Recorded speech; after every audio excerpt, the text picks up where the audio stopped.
कामाची जादू नावाची जादू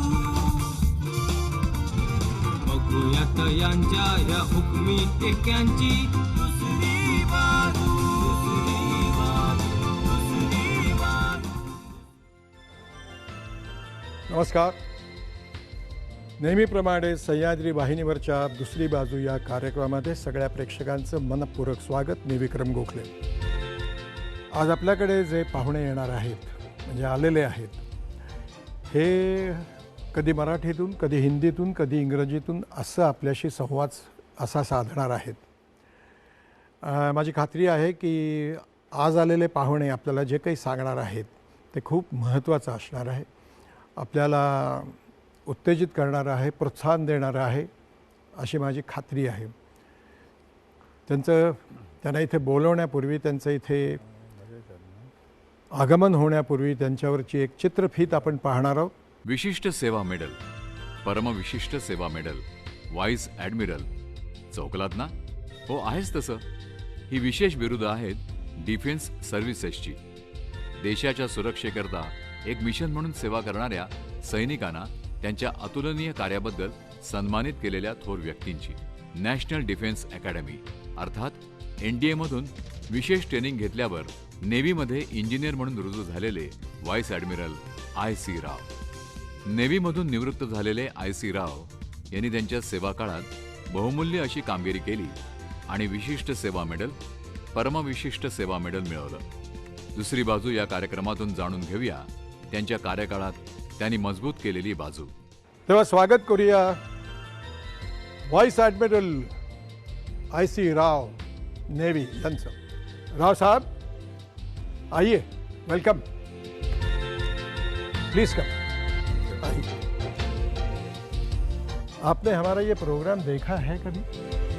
हाँ, अगर आपने देखा है तो मैं प्रोग्राम के बारे में आपको पूरा बयान देने के बजाय I will give you more time to speak. हाँ, ठीक है. आप जिस लैंग्वेज में बात करना चाहते हैं उस लैंग्वेज में आप बात कीजिए. राव साहब, ये आपकी जगह है. हाँ, और मैं यहाँ बैठ के आपसे छोटे छोटे सवाल पूछूंगा, आपको जवाब देने हैं. And you can choose any language you prefer. Please sit down, have a seat. Thank you. Before that, let me salute you on behalf of full nation. Jai Hind. बैठिए. राव साहब, आपका जन्म कौन से शहर में हुआ, तब से शुरू करते हैं. Now you have to speak. आप बोलिए, तुम्हाला बोलायचं. आमच्या फॅमिली आम्हाला सांगतात की 300 वर्ष पहिले महाराष्ट्र सोडून कर्नाटका गेले. बर. कर्नाटकामध्ये पहिले लोक एक जागा शिमोगा डिस्ट्रिक्टमध्ये चेन्नगिरीमध्ये ठरले, नंतर मैसूर, नंतर तंजाऊर. आमच्या आजोबाच्या वडील म्हणजे पंजोबा, त्यांनी मैसूर महाराजाचे सर्व्हिसमध्ये होते. बर. त्यांचे नाव होते तबेली शामराव. अच्छा. ते तबेलीचं इन्चार्ज होते. अच्छा. आता ते आत्तापर्यंत मैसूर लान्सर्स ते घोडसवारी आर्मीमध्ये आहेत. त्यांचं हिस्ट्री आम्हाला सांगता होतात. परंतु आमचं वडील ते महाराष्ट्र सोडून मुंबईला आले 1920मध्ये आणि ते सिडनम कॉलेजचं BCom केले. अच्छा. त्याच्यानंतर त्यांनी रेल्वेला GIP होतं, ते ग्रेट इंडियन पेनिन्सुलर रेल्वे, आता सेंट्रल रेल्वे, त्याच्यात त्यांच्या अकाउंट्स डिपार्टमेंटमध्ये होते. आणि ते सोडून तेव्हा माझा जन्म झालं भद्रावतीमध्ये. अच्छा. तेव्हा आमचे आजोबा भद्रावतीच्या आयर्न अँड स्टीलच्या चेअरमन होते तेव्हा. अच्छा. ते आमच्या फॅमिलीची हिस्ट्री आहे. अच्छा.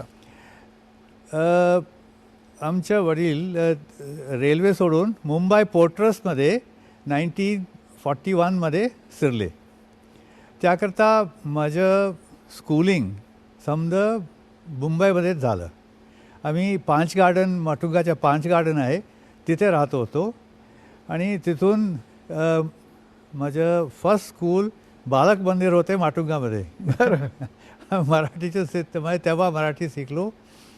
आणि नंतर Kannada school, south Indian school, माझं मॅट्रिक्युलेशन झालं सेंट झेवियर स्कूल. आता धोबी तलावमध्ये सेंट झेवियर स्कूल आहे, ते तिकडून आम्हाला मॅट्रिक्युलेशन झालं. ते 1944-45 असं 46मध्ये एक जहाज होतं डफरिन, ट्रेनिंग शिप डफरिन. त्यांनी समजा नेव्ही आणि मर्चंट नेव्ही दोनोंना ट्रेनिंग देते होते तेव्हा. त्यांचं एंट्री एज होते 15 वर्षात ते एंट्री करायला पाहिजे होतं तेवढा. ते डफरिन मर्चंट नेव्हीचं एक छान शिप होतं. ते माझगॉनचं आता भाऊचा धक्का आहे त्याच्यासमोर उभी राहतं होतं. अच्छा. त्यांचं एक परेड होतं एव्हरी संडे. अच्छा. संडेचं परेड मी 13 वर्ष होतं तेव्हा मी ते बघितलो. ते एकदम छान वाटलं. त्यांनी ते असं जहाजचं राऊंड मारते होते परेड करून. बरं. आणि त्यांचं कॅडेट्स केव्हा त्यांनी शोर ली म्हणतात ते आले होते तेव्हा त्यांना सिनेमामध्ये हाफ रेट होतं. तेव्हा 8 आण्याचं तिकीट त्यांना 4 आण्याला मिळतं होतं. त्यांनी समजा सिनेमामध्ये पाहतो होतो त्यांना. ते first introduction to naval life आम्हाला. समजा मुंबईच्या मुलगांना ते पाहतो होतो मेट्रो, न्यू एम्पायर, तिकडे हे कॅडेट्स ऑफ TS डफरिन. परंतु माझा जन्म आहे 6 जुलै. ते त्यांचं कट ऑफ डेट होतं 30 जून. त्याकरता मला डफरिनमध्ये माझं ॲप्लिकेशन रिजेक्ट झालं किंवा 6 दिवस अंडर एज. त्याकरता मी नॅशनल डिफेन्स अकॅडमी तेव्हा सुरू झालं 1949मध्ये. 1951मध्ये मी ॲप्लाय केलो नॅशनल डिफेन्स अकॅडमीला. तेव्हा सुरू झालं होतं ते. तेव्हा डेहराडूनमध्ये होतं. डेहराडूनमध्ये ते जागा होतं एक प्रिझनर ऑफ वॉर कॅम्प, 1945चे प्रिझनर ऑफ वॉर कॅम्प. हे खडकवासलाचं आता NDA आहे ते त्याचं बांधकाम सुरू केलं होतं. तर इट वॉज नॉट रेडी. त्याकरता I was on the 7th batch of national defence academy. त्याचं नाव होतं जॉईंट सर्व्हिसेस विंग म्हणून. Joint services wing. ते 1952 जानेवारीमध्ये तिकडे शिरलो. So he shifted from Dehradun to Pune in 1955. 55. So, but the numbers the training was the same. Facilities were better here. Was there any resistance, sir, from your family members like father, mother, not to go in Navy or whatever passion you had to enter into Navy? नाही, तसं नाही. Bombay is a metropolitan city and it is modern. It was modern then also, of that age. It was essential that everyone mixed in Bombay. In Bombay, I learned Marathi, Hindi, Tamil, Kannada, Gujarati, because people were like that. Yeah. In our school, we had all kinds of people. We had people who were children of stockbrokers, and we also had people who were children of tailors from Kalbadevi or Girgaon in the class. And we had no difference. And everyone wore the same uniform. In आमचं काही असं मतभेद नाही होतं तेवढं. Good. It was a Bombay life was like that. It was completely mixed. Sir, how many brothers and sisters you have or you had? We are 5 brothers and sisters, and they are all have educated themselves better than me. I joined immediately into the Navy. 2 of my brothers are economists. One is my sister is still working at the age of 87 as a epidemiologist with Tata Cancer Research Hospital. She started. Now Okay. she is a cancer Researcher. research specialist. And my brother was with the World Bank, retired as a director. My other brother was Indian International Monetary Fund. So he is also economist. And one brother died, he was an civil engineer. He died in an accident in 1959. 59. 59. So they are all in different Okay. locations. तुम्ही तुमच्या school लाईफबद्दल आणि नंतर तुमचं जे education झालं त्याच्याबद्दल सांगून मग तुम्ही नॅशनल डिफेन्स अकॅडमीमध्ये जेव्हा झाला, डेहराडूनवरून पुण्याला आलात, त्याबद्दल जरा सांगा. स्कूल लाईफ मुंबईमध्ये इट वॉज कॉस्मोपॉलिटन. आमचं इंग्लिश मीडियम होतं, परंतु आम्ही खेळता जाता येता समजा we were part of the city. This city. हां, सिटीमध्ये काय काय काम होतं ते समजा आम्हाला ते तेव्हा 1942मध्ये वर्ल्ड वॉर आणि क्विट इंडिया मुवमेंट आम्ही शिरलो. आय हॅव वॉक्ड फ्रॉम पांच गार्डन टू शिवाजी पार्क. तेव्हा I have seen Mahatma Gandhi as part in the school. But it was peaceful. आम्ही कुठे जरी जातो होतो, आम्हाला कोणी विचारतं नव्हतं की कशाला आलास, कुठे जातो, काय, आम्हाला काय कोणी विचारलं नाही आम्हाला. आमच्या घरीमध्ये पण आम्हाला फ्रीडम होतं, आम्ही येतो जातो. आणि स्कूलमध्ये आमच्या झेवियर स्कूलमध्ये it was Monday to Wednesday, Friday Saturday full day, 5 दिवस. कधी सुट्टी नाही. कधी काय कोणीतरी सुट्टी असलं तर ते थर्सडे वर्किंग डे, त्या दिवसात सुट्टी. कोण, नो डिस्रप्शन. एक दिवस आम्हाला स्कूलमध्ये काही अडचण नाही आलं. तसं आत्ता पण असलं पाहिजे. हे स्कूल लाईफ, आमचं शाळा, आमचं खेळ कूद आणि त्याच्यावर आम्हाला लक्ष द्यायला पाहिजे. Not politics and so many extraneous. आता काय ते भांडणं गिणणं काय नव्हतं आमच्याकडे. आम्ही माटुंगातून ट्रेन घेऊन मी धोबी तलावला येतो होतो रोज. परंतु संडे पण आलो स्विमिंग शिकायला. संडे आमच्या स्काउट्सचं परेड होतं, स्काउटला आलो आम्ही.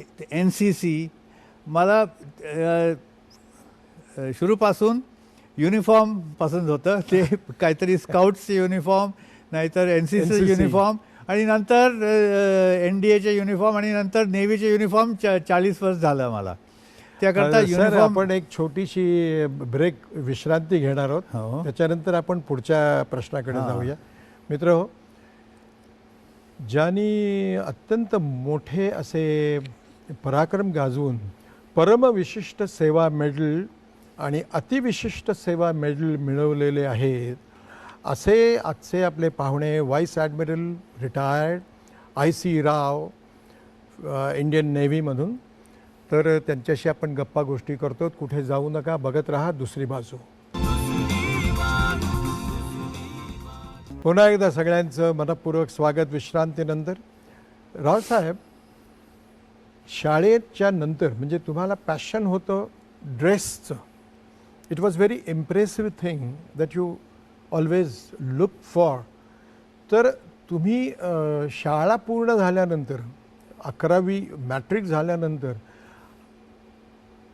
कसं तुम्हाला वाटलं की मी आता इंडियात जावं किंवा नेव्हीत जावं किंवा एअरफोर्समध्ये किंवा मिलिटरीमध्ये, फोर्सेसमध्ये, हे वाटल्यानंतर घरून काही विरोध झाला का? आणि झाला नसेल तर मग पुढे तुमची जी पुढची 3 वर्ष NDAची 2.5 वर्ष आहेत त्याबद्दल सांगा. त्यावेळी करिअर ऑपॉर्च्युनिटीज इतकं जास्त नव्हतं. काहीतरी डॉक्टर, इंजिनियर, लॉयर ते आम्हाला आवडलं नाही.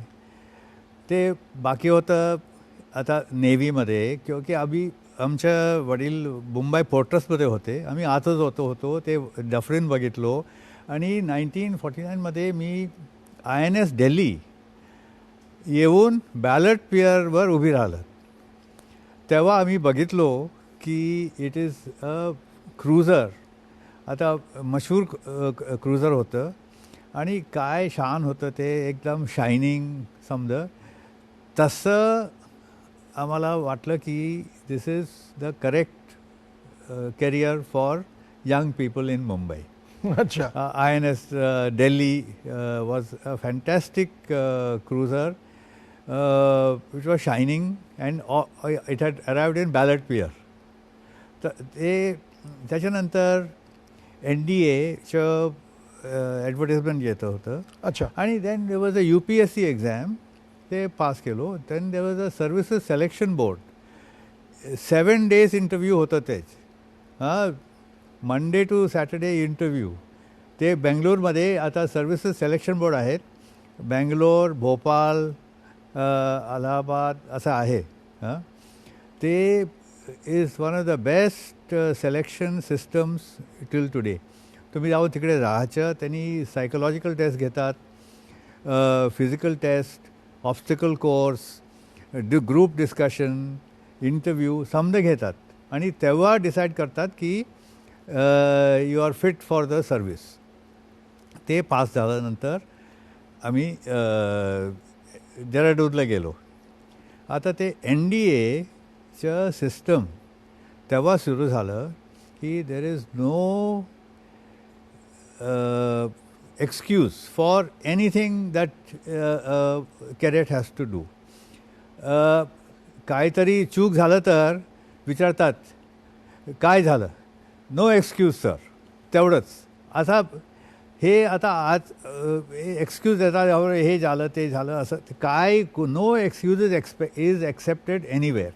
That is the first thing you learn in NDA. काहीतरी झालं तर why is your shoes not polished, no excuse sir. तसं आम्ही सुरू केलो. आणि तेव्हा नो टाईम, सकाळी 6 वाजतापर्यंत पासून रात्री 10 वाजतापर्यंत every minute is accounted for. काय तुम्हाला एक मिनिट जेवायला पण स्ट्रिक्ट 20 minutes असतं तेवढंच. त्यावेळी लवकरच जेवायला पाहिजे आणि निघलं पाहिजे. आणि सायकल होतं, सायकलवर समजा एव्हरीथिंग इज ऑन सायकल. आता पण NDA खडकवासलामध्ये सायकलच आहे. And it is the first thing is keep doing whatever you have to do. काय ते तुम्हाला असं सांगतात की डू दिस, ते केलंच पाहिजे. ते काहीतरी झालं तर somehow you have to finish. Deadline, paper एक काहीतरी लिहून द्यायला पाहिजे. Deadline is given, it must be given at that time. आता लोक मोबाईल फोन घेतात, अपॉइंटमेंट ठेवतात आणि 15 मिनिट पहिले बोलतात sorry I am late by 15 minutes. ते तसं चालत नाही डिसिप्लिनमध्ये. NDAमध्ये 27 सब्जेक्ट्स होतं. From horse riding to physical training to boxing to of course mathematics, English, history वगैरे वगैरे. हे all subjects are equally important. असंच नाही की फक्त पुस्तक वाचून पुढं जायचं असं नाही. You must have complete training, elocution, speech making समजा शिकलं पाहिजे. आणि you must be a complete person to become an officer. हे ऑफिसर ट्रेनिंग होतं. For to be an officer, one of the worst appellation one could get is officer like quality नाही म्हणून. Officer like qualities should be there. काहीतरी लटकं बोललं तर officer like quality is missing and you are dismissed. आता ते NDAमध्ये काहीतरी असं ऑफिसर लाईक क्वालिटी नसलं तर ते काढून टाकतात आत्ता पण. अच्छा. हां, ते फर्स्ट रिक्वायरमेंट. NDAमध्ये फॅसिलिटीज आर फर्स्ट क्लास. समजा whether it is horse riding, best horses, PT best, PT teachers, हां, स्पोर्ट्स बेस्ट फॅसिलिटी समजा असलं पाहिजे. परंतु that is your effort also has to be first class. Your maximum effort. You may not be a good footballer, but when you play you must play with full vigour. असं नाही की आता दुसरं जाऊ दे तिकडे जाऊ दे तसं नाही. त्या वेळी आता 2 वर्ष आमच्या आता 3 वर्ष आहे. ॲकॅडमिक्स आता जास्ती आहे आणि फिजिकल ट्रेनिंग पण जास्ती आहे. आमच्या देहराडूनमध्ये तेवढं फॅसिलिटीज नव्हतं. परंतु आम्ही केलो काय whatever was the required to be done whether it drill P T समजा.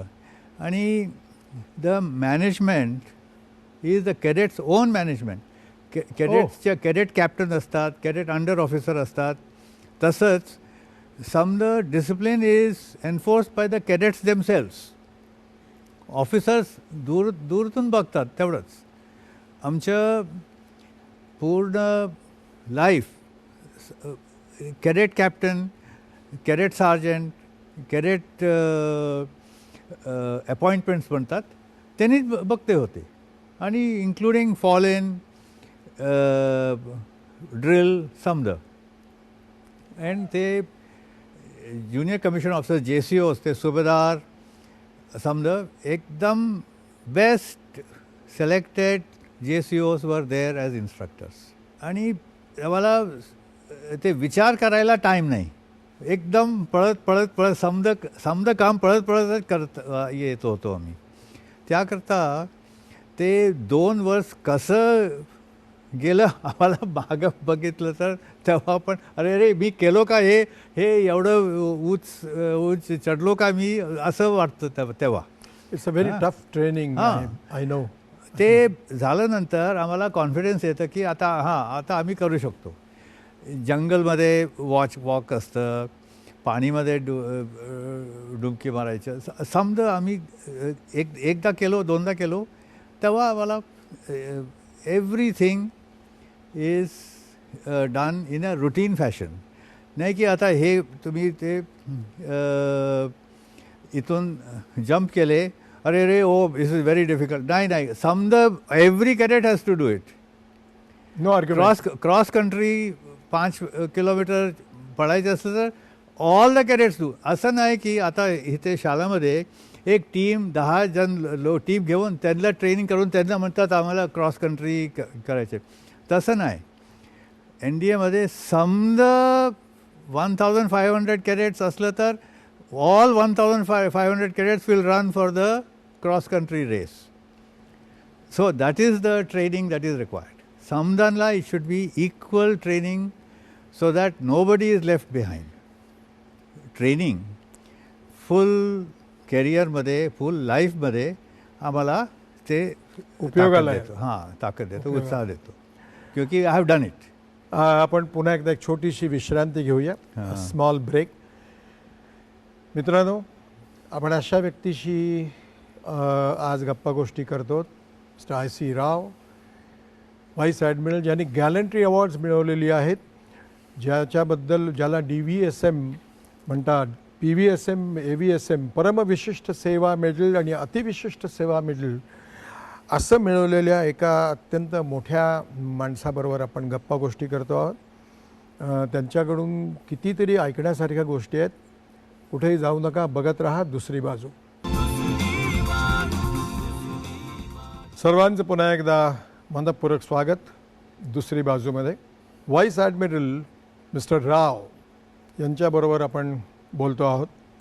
रावसाहेब, हे तुमचं जे खास ट्रेनिंग आधी डेहराडून नंतर NDA सुरू झालं पुणे, दोन्हीकडची ट्रेनिंग तेवढीच कडक होती आहेत, अजूनही कदाचित कडक झाली असतील. इथलं ट्रेनिंग झाल्यानंतर what a young man gets or a young woman gets, please tell. आता NDAमध्ये आर्मी, नेव्ही, एअरफोर्स तिघाची जोडी करून ट्रेनिंग असतं. ते idea was that there should be camaraderie between 3 services. त्याकरता आमचं कॅबिनमेट, रूममेट आर्मी, एअरफोर्स होते NDAमध्ये. त्या आम्ही रियुनियन करतो. We talk about 1951, 52, 53. त्याकरता that is the bond between Army, Navy, Air Force. That is one of the most important features of National Defence Academy. Oh, Only Canada and India have this feature, Oh. which is tri-service training together. oh, They 1965 war, 71 war, it had paid great benefits because Army wants Air Force support. Telephone उठवला तर he knows who is at the other end. Similarly, Navy wants some help from the Air Force or Air Force wants help from the Navy.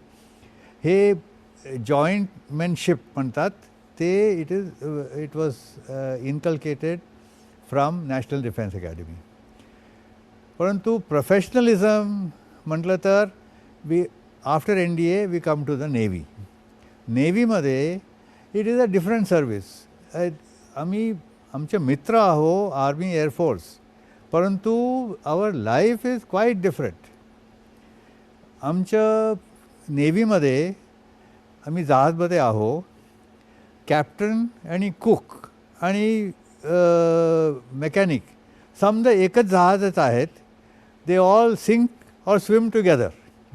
हां, ते it is the most important feature. एक शिपमध्ये it is one complete unit and everyone has the same fate. and everyone has the knowledge of everything. So we must know what others are doing and intimately, and we should have confidence that other person knows his job and he is going to do the right thing at the right time. त्याकरता नेव्हीमध्ये एक जहाज complete unit म्हणायला that training is to be practical training. नेव्हीमध्ये practical ट्रेनिंगचं फार जास्त emphasis आहे. आणि आमची काय म्हणतो ऑफिसर झालं तरी you must be able to do whatever job you are asking your man to do. ते and you must have done it yourself. अच्छा, you have to load a gun. आम्ही पण केलो. आमचं नंतर officer जाऊन commander captain झालं तरी you know that you have loaded the gun yourself, how it is to be done. So everyone will know. आम्ही you have to clean a boiler. तुम्ही you may be chief engineer but you have as a cadet you have clean the boiler and you know how it is to be done. तसंच आम्ही आमचं training practical training असतो. ते practical training everything must be done. मी एक किचनमध्ये काम केलो cadet. Cleaning scrubbing the desk आम्ही समजायला आम्हीच करतो. आम्ही कमांडर झाल्यावर पण आम्ही we use to scrub the desk together in our cadet time. असं आमच्या बॉन्ड असतं. ते that is very important. And everyone knows that you have done the work yourself. बोटचं पुलिंग करतो, क्लिनिंग करतो. That is the part of naval training. Complete practical training. Of course also theoretical training आहे, but theoretical training goes along with practical training. फक्त पुस्तकं वाचून you are not going to get any real knowledge. You will have bookish knowledge. Bookish knowledge समुद्रमध्ये चालत नाही. You must know actual, you must know waves, sea, everything you should know. And you should have done it yourself. त्याकरता आमचं naval training फार लांब आहे. ऑफिसरचं training 6 वर्ष होतं. 6 वर्ष ट्रेनिंग घेतो. पहिले कॅडेटमध्ये समजा काम केलो. नंतर मिडशिपमॅन होतं. आता ते मिडशिपमॅन म्हणजे sub lieutenant, just the junior most rank तसं आहे.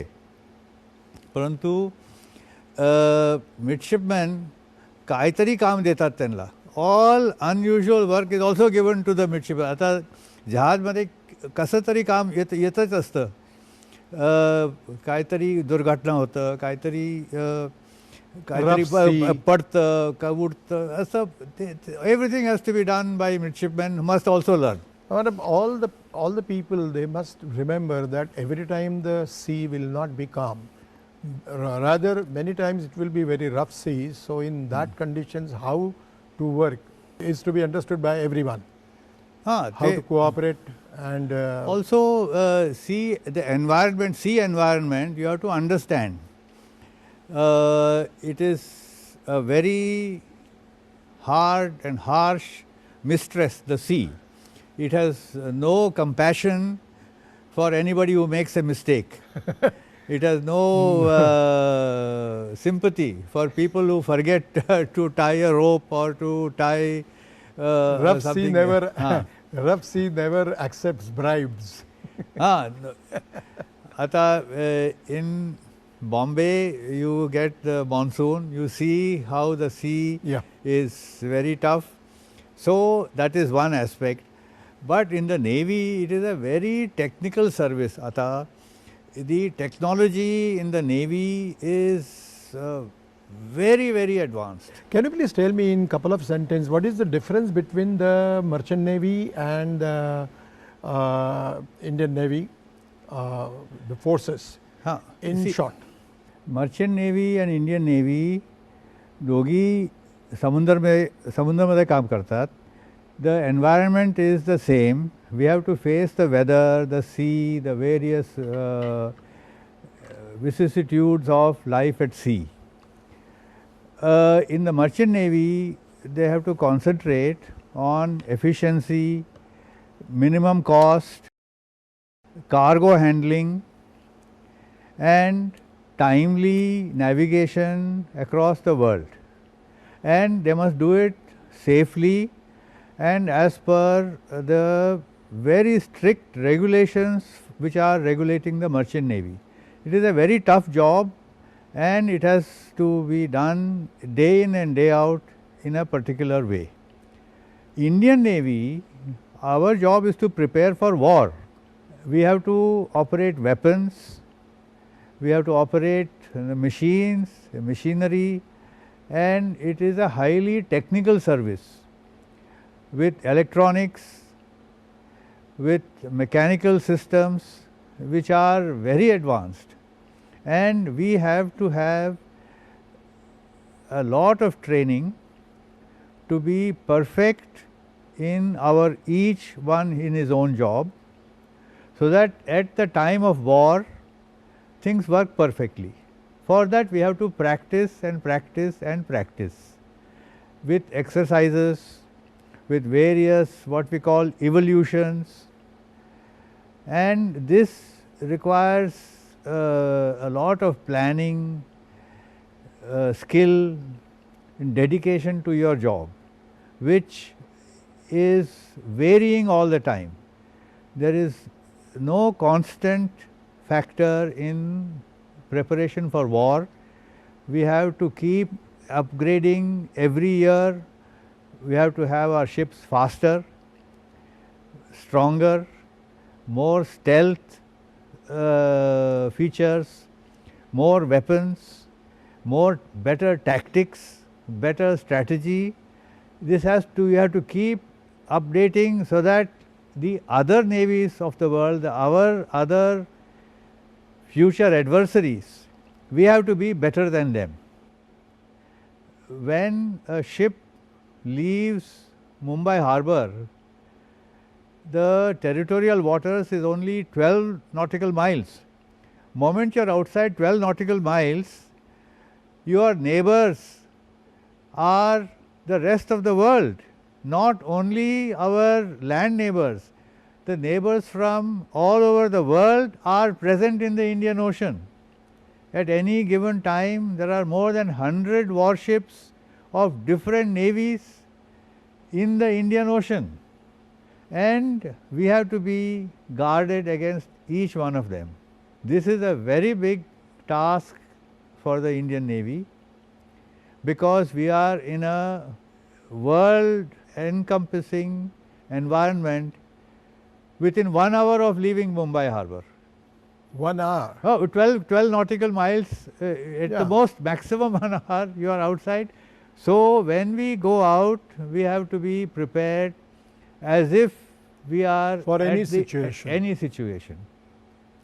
Recently, we have had, even apart from a warlike situation, the various incidents in the Gulf of Aden, terrorism, piracy, even those are challenges because it's far away. It is 1,000 miles from our coast, and another feature of the Indian Navy is that आम्ही बाहेर जातो, no help can reach you. समुद्रमध्ये कोणीतरी तुम्हाला मदत करायला येत नाही. आम्ही स्वतः करतो तेच सक्सेसफुल असलं पाहिजे. ते आमचं ट्रेनिंग असं आहे. फुल कॉन्फिडन्स. आम्ही एक लेफ्टनंट असो, नाहीतर लेफ्टनंट कमांडर, ज्युनियर पेटी ऑफिसर, कोणीतरी असू दे, आम्हाला आमच्या मुंबईवरून बाहेर गेल्यानंतर कोणी मदत मिळायचे नाही. ते आम्हाला हमेशा we have to keep it in mind.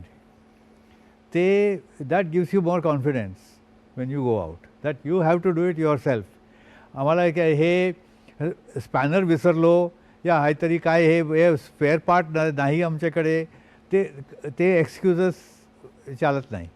आम्ही तेवढं तिकडे रिपेअर करून चालवलं पाहिजे. Excuses will be very costly then. हां. So that is the first difference between merchant navy Yes. and I understand. आता त्याच्यानंतर आपण एक छोटीशी विश्रांती घेऊया साहेब आणि पुन्हा पुढच्या प्रवासाला निघूया. मित्रांनो, पुन्हा एकदा एक छोटीशी विश्रांती. कुठेही जाऊ नका, बघत राहा दुसरी बाजू. सगळ्यांचं पुन्हा एकदा दुसरी बाजूमध्ये स्वागत. रावसाहेब, तुम्ही मला तुमची फॅमिली बॅकग्राऊंड सांगितली, स्कूल लाईफ सांगितलं, एज्युकेशनबद्दल सांगितलं, नॅशनल डिफेन्स अकॅडमीमधलं ट्रेनिंगबद्दल, तिथल्या अनुभवांबद्दल सांगितलं, नेव्हल एक्झामिनेशनबद्दल सांगितलं, तुम्ही तिथल्या इसेन्शियल जे गोष्टी आहेत त्याच्याबद्दल सांगितलं, तुमच्यासारख्या इंजिनियरचं लाईफ काय असतं समुद्रावरती हे सांगितलं.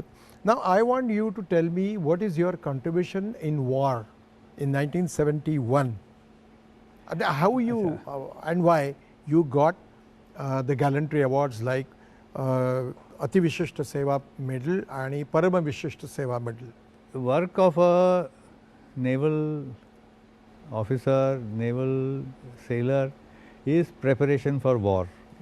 आता इन पीस टाईम आम्ही समजा मर्रमत केलं पाहिजे एकदम first class.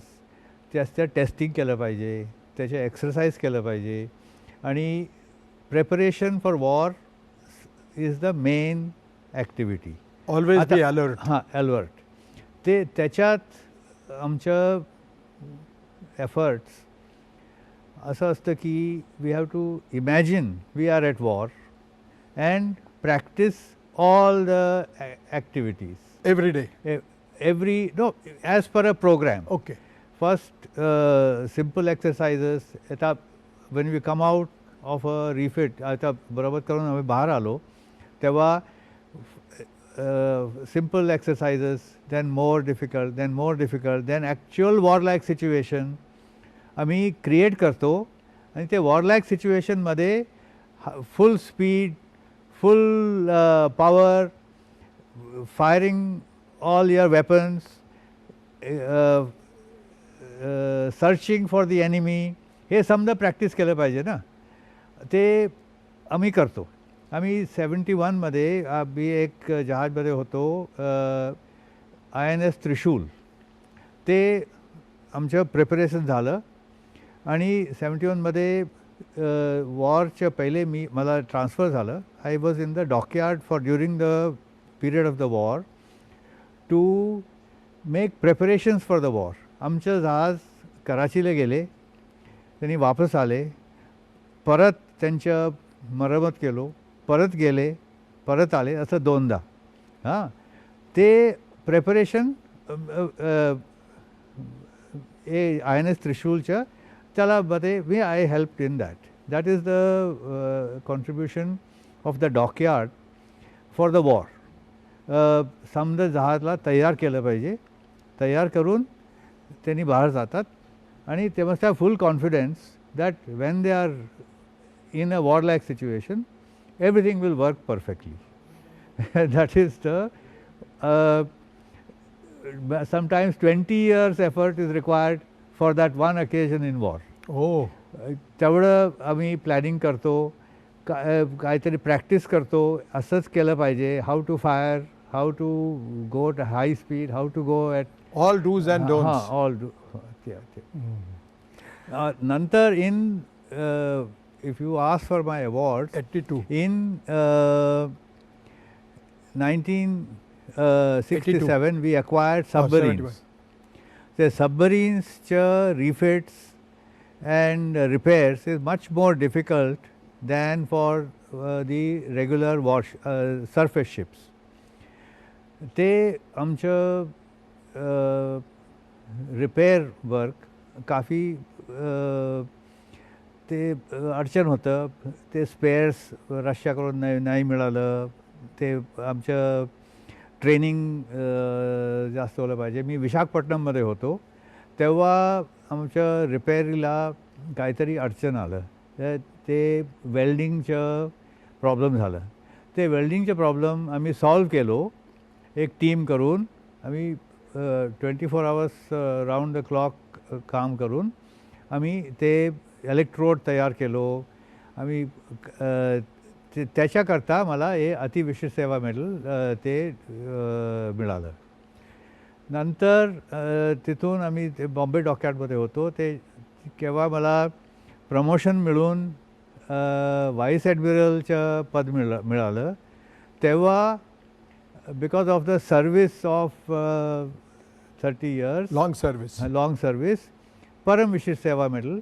First was by President Gyani Zail Singh, Ati Vishish Seva Medal, and President Venkatraman in 92 for the Param Vishish Seva Medal. You cannot plan these things, you just work and leave these decisions to other people. Yeah, work hard, and work hard. I want you to tell something to the young generation of this country about entering into Navy or any, for that matter, any other force, Air Force or military, artillery, whatever it is, especially in your case, the Navy. What would you say? And before that, I would request you to describe the strength of Indian Navy as compared with another nations. How strong we are. नेव्हीमध्ये दोन main strategic issues आहे. One is sea control, other one is sea denial. Sea control म्हणजे we have got aircraft carriers. When the You're talking about the warships. Aircraft carrier, when it goes out to sea, 100 miles around the aircraft carrier, everyone knows that there is a source of power, military power existing in that area, because you have the huge umbrella with your aircraft, helicopters, anti-submarine helicopters, attack fighters, you have ships around you. So this is a huge force which is existing in the sea, and that makes a difference to the entire country's reputation and its standing in the world. We have got 2 aircraft carriers. INS Vikrant, the new INS Vikrant is under construction in Cochin shipyard. Yes. We have INS Vikramaditya, which is a huge ship. So that is one aspect of the Navy, which is sea control. We can control the seas around us. Then we have submarines, which can go and make sure that others cannot use the sea, because they are underwater and they can prevent or threaten any Danger. as a deterrent to any opposing force entering our waters. And with these two, with sea control and sea denial to our enemies, we can control the whole what we call the littoral around the Indian Ocean, which goes from the west in Gulf of Aden up to the Far East, which is our area of operation, and right up to Antarctica in the south. So, this is the job of the Navy, which we have to safeguard, because we are dependent on imports for strategic purposes. We're dependent on our exports for our economic well-being. We must also ensure the complete freedom of the seas throughout our area of influence, and our government is doing a fantastic job in ensuring that we get all the facilities to make sure that the Navy can can perform its task very efficiently. तुम्ही नव्या जनरेशनला रावसाहेब काय सांगू शकाल about Navy and entering into Navy or forces? What would you suggest to new generation of India? कोणाला तरी आता एक इंटरेस्टिंग करिअर पाहिजे for a young boy of 16, 17, 18. नाही ते घाबरतात, ते फोर्सेसमध्ये जायला घाबरतात. ते रिस्क समजा जागावर आहे. The kind of risk is different. Young man does not think of risks, he thinks of what is it that will give him enthusiasm to go forward. That the Navy and all the armed forces provide that enthusiasm, because it is not a routine job, it will be something different every day. You have the respect of the rest of the country, everyone knows that you are doing something important, and that you also feel that you have been placed in a position where you have to perform your best, and that people are looking at you. If you are walking on the road, they must say, yeah, ये नेवीचा माणूस आहे, बघू काय करतो हे. So whatever you do, people are looking at you. So that is why that pride you get by wearing a uniform, wearing a emblem of your service, wearing your badges of rank, that gives you the stature, and you do whatever you are trained to do. And first, I feel we should inculcate into our youth a simple rule: do not do anything wrong knowingly. Knowing it is wrong, don't do it.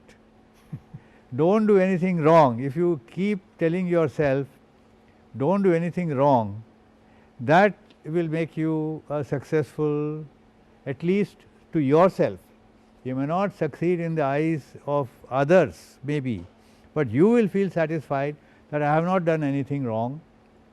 So that is the first. Second, do something which you feel you are capable of doing, and do something which you feel will help in your job. It will make things better a little bit. If you take, if you are a student of mathematics, if you take exponential, even x to the power of 1.1, if you do it 50 times, it becomes a huge number. If you start doubling, if you take a square law, it will be even a small figure will become millions if you do it x to the power of 50. So that is the exponential benefit of doing anything which will improve what was done earlier. So that should be your aim. Do something better than what you did yesterday. Sir, thank you very much for this advice. तुम्ही केलेला हा दिलेला हा शब्द संदेश हा young जनरेशनपर्यंत पोहोचेल. आणि उगीच लोकांच्या मनामध्ये एक भीती असते की सैन्यात गेल्यानंतर, फोर्सेसमध्ये गेल्यानंतर मरण्याकरता जातात. असं काही नाही आहे. One can die anywhere on the road also. So it's better to die for nation if he someone wants to die immediately. तुम्ही वेळ काढलात आमच्या ह्या कार्यक्रमाकरता, म्हणून दूरदर्शनच्या वतीने मी तुमचा मनपूर्वक आभारी आहे. ह्या कार्यक्रमाबद्दल तुमचं काय मत झालं ते तुम्ही एक दोन ओळीमध्ये लिहिलं तर फार बरं होईल. मी तिथे येतो, तुम्ही बसा तिथेच, याच्यावर लिहा. तुमचा फोटो लावलेला आहे मी इथे छानसा, हा बघा.